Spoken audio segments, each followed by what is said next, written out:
Noticias.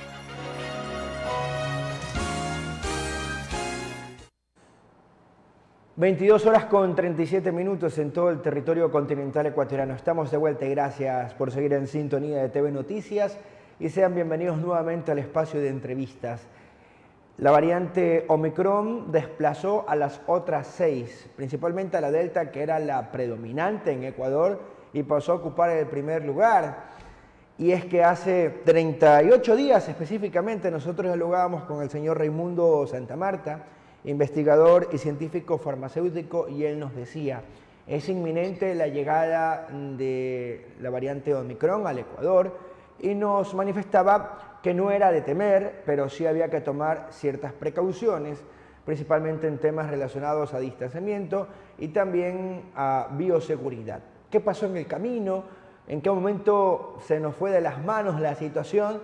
Que nuevamente Ecuador está en alerta y ya incluso en fases preocupantes en torno al nivel de contagio y que también conlleva ocupación de camas en los hospitales. Se lo consultamos enseguida a nuestro invitado. En Estados Unidos nos atiende vía telemática el señor Raimundo Santamarta, un experto en la temática, más de 43 años para ser más exactos de experiencia, y él nos va a orientar en torno a esas interrogantes que aparecen ante el repunte de contagios. Raimundo, qué gusto saludarlo, bienvenido, buenas noches. Buenas noches, Carlos Luis, encantado de estar contigo y tu audiencia. Gracias a usted, siempre es un placer. Partamos entonces para identificar qué fue lo que ocurrió en el camino, por qué esta variante que ya atemorizaba al mundo ha llegado al Ecuador y ha tomado un rol protagónico al punto de los antecedentes que justamente le marcaba. Esta variante ha tenido una serie de mutaciones adicionales a las que venía teniendo ya la Delta, y con ello dentro de estas, que son mutaciones involuntarias, se han producido algunas de errores importantes que ha tenido, pero que le han dado más transmisibilidad a este virus. Y esto ha llegado a ser inclusive 5.4 veces mayor que la Delta. Sin embargo, lo que es la parte de la gravedad que produce y de la sintomatología es bastante menos que cualquiera de las otras variantes, tanto alfa, beta como delta, que fueron las tres más fuertes. Sin embargo, esta, desde el punto de vista de lo que es en sí la gravedad a nivel de hospitalizaciones, es bastante menor, aun cuando, viendo las hospitalizaciones que hay, que están crecientes en este momento, no menos es cierto es que porque el volumen, la masa de personas que se están infectando, y estas muchas tienen algunas enfermedades de base, pues es lógico que crezcan y se vea un mayor volumen de hospitalizaciones. Pero eso no quiere decir que a nivel del porcentaje sea superior a las anteriores. Todo lo contrario, es muy inferior.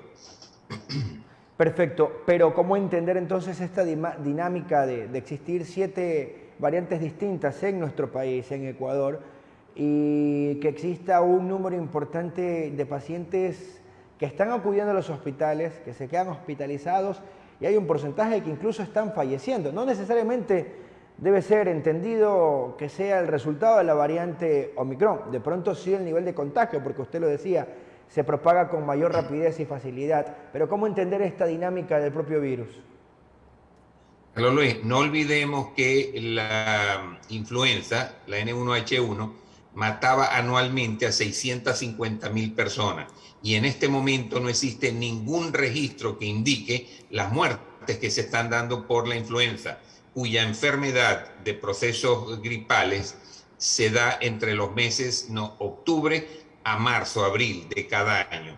Y en los últimos 2 años no han habido los registros correspondientes, de modo tal que muchas de estas personas que están falleciendo es que tienen o enfermedades de base o que también estaban dentro de la estadística de esta otra tipo de virus que fue la influenza. Es decir, no es que se ha perdido el nivel de confianza en las vacunas, y digo esto porque ya nos hablan de una tercera dosis o un refuerzo, incluso se proyecta un cuarto. ¿Es tan necesario esto? ¿Estaba proyectado o pronosticado? ¿O estamos respondiendo ante los avances tecnológicos y científicos del estudio que están efectuando el comportamiento del virus para contrarrestar los efectos del mismo? No estaba previsto. De hecho, se pensaba inicialmente que una sola vacuna era suficiente. Posteriormente se habló de una segunda vacuna o que estaba complementada, 2 vacunas para el tratamiento completo de la inmunización. Después se habló de un refuerzo de la tercera, ahora se habla de un cuarto. Ya se viene hablando de bajar a 4 o 5 meses la vacunación, lo cual ya científicamente ya esto se sale del control y de la recomendación básicamente de que se haga.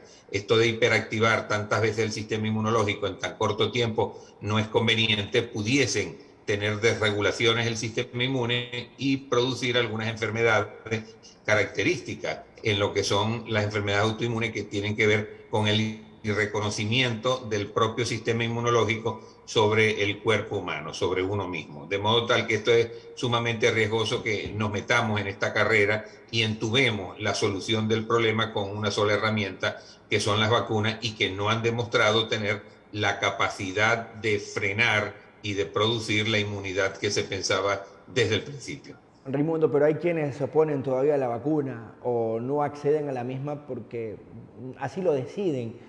En ese aspecto, ¿cuál es su criterio? ¿Por qué es tan necesaria hoy la vacunación?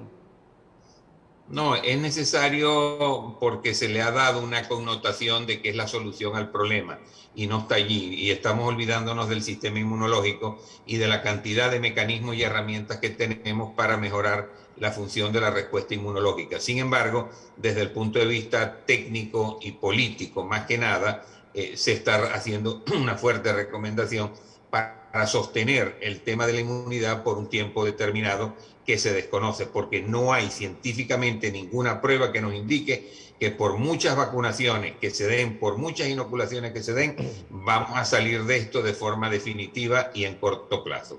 Ahora hay muchas cosas que de seguro se siguen investigando, otras que ya tienen respuesta, y esas dudas son las que paso enseguida a formularle a usted para que nos oriente.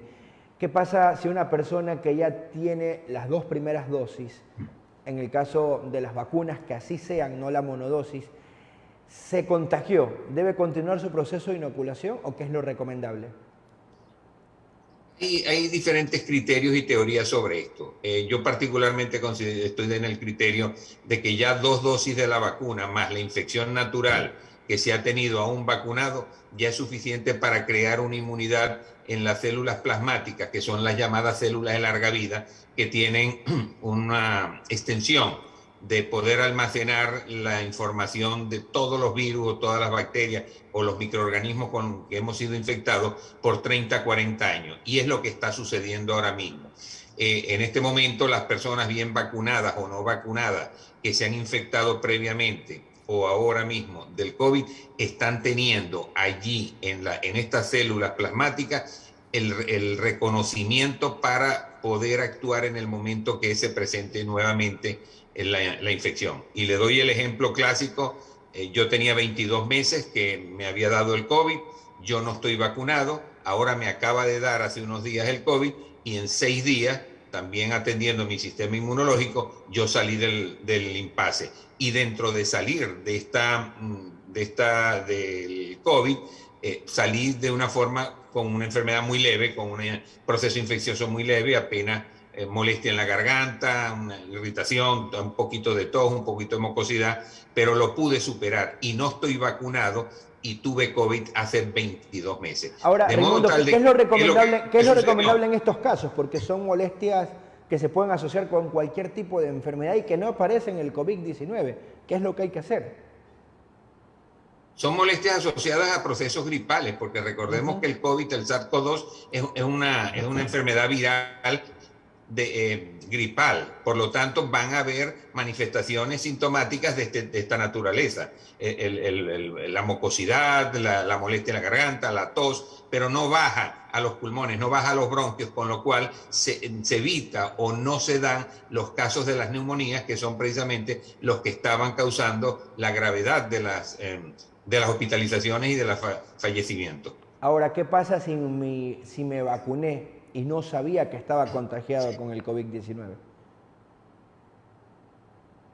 Bueno, hay ciertos casos que la persona que se vacuna y se contagia o está contagiado y se vacuna hay una mayor manifestación de la reacción inmunológica y sí se han visto muchísimos casos de personas que se han complicado y han terminado en procesos hospitalarios.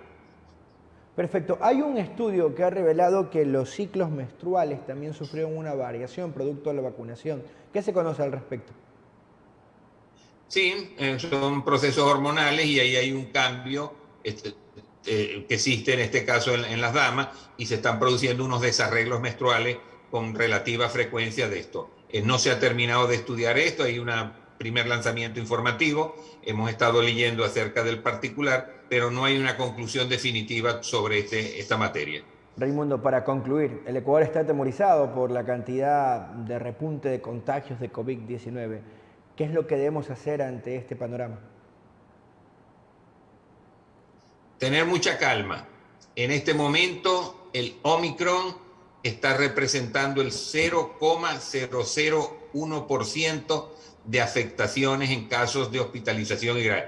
Por lo tanto, es mínimo y esto puede ser relacionado con cualquier otro tipo de enfermedad, o bien directamente de la propia COVID o asociada con alguna enfermedad de base. Pero la realidad es que no hay que preocuparse mayormente desde el punto de vista del temor, que causa inclusive una debilidad, una deficiencia del sistema inmunológico, y sí hay que protegerse definitivamente con la mascarilla y seguir manteniendo los distanciamientos físicos, algunos cuidados de esto, pero bajar la presión del temor. Estamos en este momento en una pandemia de pánico más que en una pandemia de una enfermedad que sea en este momento letal. En la estadística que en este momento se están arrojando dan que es el virus menos letal en la historia en la historia universal. Es el virus con más velocidad de transmisión, pero con menos letalidad que haya existido en toda la historia universal. Por lo tanto, hay que tener un poco de calma y utilizar algunos mecanismos de cuidado al sistema inmunológico, que es lo base y lo principal en este momento. Raimundo, gracias por sus criterios. Cordiales saludos a la distancia.